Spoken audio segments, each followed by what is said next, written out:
ನಮ್ಮ ಮುಖ್ಯಮಂತ್ರಿಗಳು, ಇವತ್ತಿನ ಮುಖ್ಯಮಂತ್ರಿಗಳು ಅವರು ನಡ್ಕೊಂಡಿರ್ತಕ್ಕಂಥದ್ದು. ಇವತ್ತು ಒಂದು ಕಡೆ ಅಶೋಕು, ಒಂದು ಕಡೆ ಕುಮಾರಸ್ವಾಮಿ ಇಬ್ಬರೂ ಸಮಾಜ ದೃಷ್ಟಿಯಿಂದ ಅವ್ರಿಗೆ ಗೌರವ ಕೊಡಬೇಕು ಅಂತ ನಾನು ಬಯಸಲ್ಲ. ಒಬ್ಬ ರಾಜ್ಯದ ಮುಖ್ಯಮಂತ್ರಿ, ಅವ್ರಿಗೆ ಒಂದಷ್ಟು ಟೈಮ್ ಕೊಟ್ಟು ಮಾತಾಡೋದು. ಅದನ್ನು ಬಿಟ್ಟು ಯಾವ್ಯಾವುದೋ ತಗೊಂಡು ಯಾವ್ಯಾವುದನ್ನೋ ಮಾತನಾಡ್ತಕ್ಕಂಥದ್ದು ಎಷ್ಟರ ಮಟ್ಟಿಗೆ ಇವರಿಬ್ಬರಿಗೂ ಗೌರವ ಸಲ್ಲುತ್ತೆ. ಒಬ್ಬ ಕೇಂದ್ರದ ಮಂತ್ರಿ ಆಗಿದ್ದಾರೆ, ಒಬ್ಬರು ರಾಜ್ಯದ ವಿಪಕ್ಷ ನಾಯಕರಾಗಿದ್ದಾರೆ. ಇಬ್ಬರೂ ಇವರ ಜವಾಬ್ದಾರಿಯನ್ನು ಬಿಟ್ಟು ಅನಾವಶ್ಯಕವಾಗಿ ಮಾತಾಡ. ಕುಮಾರಸ್ವಾಮಿಯವ್ರು ಮೊನ್ನೆ ಎಲ್ಲೋ ಹೇಳಿದ್ದಾರೆ, 1200 ಕೋಟಿ ಡಿಕ್ಲೇರ್ ಮಾಡಿದ್ದಾರೆ, ಎಲ್ಲಿಂದ ಉದುರ್ತು ಅಂತಲೋ ಏನೋ ಹೇಳಿದ್ದಾರೆ ಪದನ. ಅದೇನಪ್ಪ, ಎಲ್ಲಿಂದ ಉದುರ್ತು ಅಂತ ಡಿಕ್ಲೇರ್ ಮಾಡಿದ್ದಾರೆ, ಎಲ್ಲಿಂದ ಉದುರ್ತು ಅಂತ.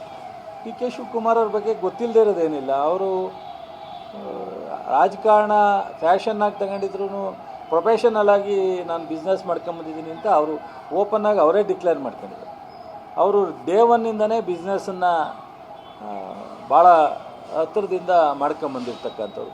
ಆಮೇಲೆ ಡಿಕ್ಲೇರ್ ಮಾಡಿರೋ ಹಣ ಎಲ್ಲಿಂದ ಉದುರ್ತು ಅಂತ ಅಂದರೆ ಇದಕ್ಕೆ ಏನು ಲೋಕಾಯುಕ್ತದಲ್ಲಿ ಅಕೌಂಟ್ ಕೊಟ್ಟಿರ್ತಕ್ಕಂಥದ್ದು. ಸೊ ಮತ್ತು ಜೊತೆಗೆ ಈ ಮಹಾಸೇರೆ ಹೆಚ್ಚು ಕಡಿಮೆ ನಾನು ತಿಳಿದಂಗೆ, ನನಗೆ ಗೊತ್ತಿದ್ದಂಗೆ 10-12 ವರ್ಷದಿಂದ ಲೋಕಾಯುಕ್ತಕ್ಕೆ ಇವ್ರದ್ದೇ ಕಂಪ್ಲೇಂಟ್, CBIಗೆ ಇವ್ರದ್ದೇ ಕಂಪ್ಲೇಂಟು, IT ಗೆ ಇವ್ರದ್ದೇ ಕಂಪ್ಲೇಂಟ್. ಇವತ್ತಿನ ಮುಖ್ಯಮಂತ್ರಿ ಯಾರಿದ್ದಾರೆ ನಮ್ಮ ಡಿ ಕೆ ಶಿವಕುಮಾರ್ ಅವರು, ಅವ್ರ ಮೇಲೆ ಇದೇ ಕುಮಾರಸ್ವಾಮಿಯವರು ಕಂಪ್ಲೇಂಟ್ ಲಾಗ್ ಮಾಡಿ ಎನ್ಕ್ವೈರಿ ನಡೀತಾ ಇರ್ತಕ್ಕಂಥದ್ದು.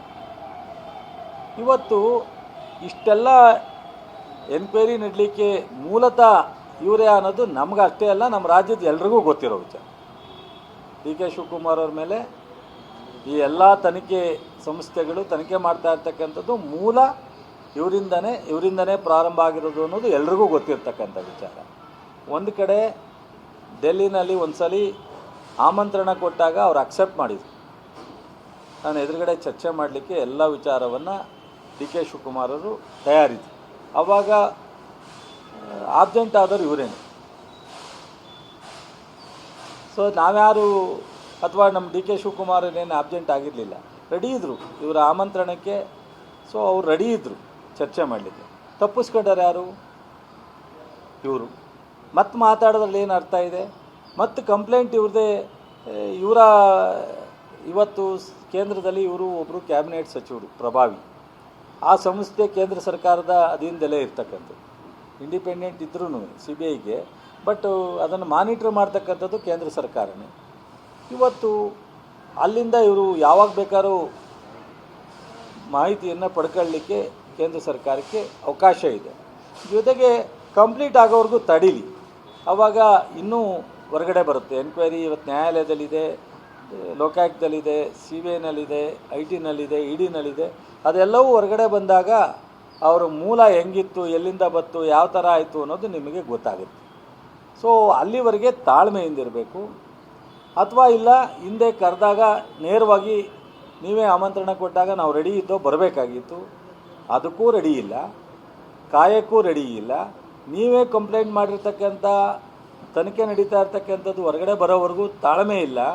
ಇವತ್ತು ಅವ್ರ ದುಡ್ಡು ಇದು ಮಾತಾಡ್ತಿರಲ್ಲ, ಆಯಿತು, ನಿಮ್ಮ ಕುಟುಂಬ ಅಂತ ಹೇಳ್ತಿಲ್ಲ, ಯಾರ್ಯಾರ್ದು ಅಂತ ಹೆಸರು ಹೇಳಲಿಕ್ಕೆ ಹೋಗಲ್ಲ. ನಾನು ದೇವೇಗೌಡರನ್ನ ಇದರಲ್ಲಿ ಸೇರಿಸಲ್ಲ, ದೇವೇಗೌಡರು ಸಾಹೇಬ್ರನ್ನ ಇದರಲ್ಲಿ ಸೇರಿಸಲ್ಲ. ದೇವೇಗೌಡರನ್ನ ಹೊರತುಪಡಿಸಿ ನಿಮ್ಮ ಕುಟುಂಬ ನೀವು ಡಿಕ್ಲೇರ್ ಮಾಡೋಕ್ಕೆ ರೆಡಿ ಇದ್ದೀರಾ? ನೀವು CBIಗೆ ಅಥವಾ EDಗೆ, ಲೋಕಾಯುಕ್ತಕ್ಕೆ ನೀವೇ ಸ್ವಯಂ ಪ್ರೇರಿತವಾಗಿ ಡಿ ಕೆ ಶಿವಕುಮಾರ್ ಥರನೇ ನಮ್ಮದು ತನಿಖೆ ಆಗಿಬಿಡಲಿ, ಅವ್ರದ್ದು ಹೊರಗಡೆ ಬರಲಿ, ನಮ್ಮದು ಹೊರಗಡೆ ಬರಲಿ ಅಂತ ಹೇಳಕ್ಕೆ ರೆಡಿ ಇದ್ದೀರಾ? ನೀವು ವೆಲ್ಕಮ್ ಮಾಡ್ತೀರಾ?